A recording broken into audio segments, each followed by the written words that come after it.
Ayan, din lalagyan natin siya ng asin. Tapos ramasin tayo na may katjay sugpot. May nilagay na tayong asin, then i-ganon lang natin siya. Mamassage natin para matanggal yung parang lata-lata niya na. Then mamaya, natin ng tubig. Lagyan natin ng tubig. Then i-fresh natin ganyan. Ganyan lang bes. Adobo. Ayan, naka-ready na. Then, nag-ano tayo ng sibuyas, bawang, saka luya. Ayan. Yan na yung na-massage natin kanina. Wala na yung gata niya. So, igigisa na natin siya. Painitin natin. Ayan.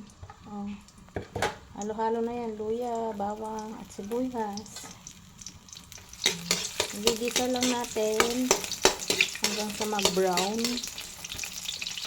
And then, ilagay na natin yung puso ng saging.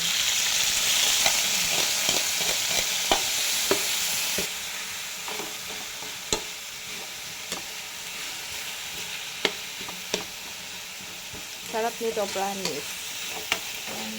Then, after gisa-gisa, lagay tayo ng seasoning.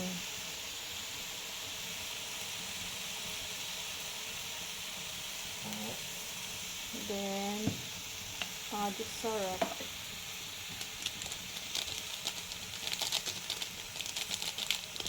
Wala nang laman. And then, soy. Yung soy papa.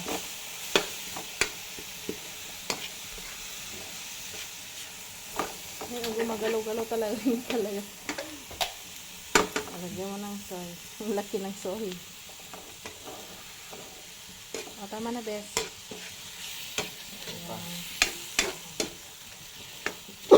Lagyan mo ng maliit na tubig. Kasi yung tubig siya yung magluluto.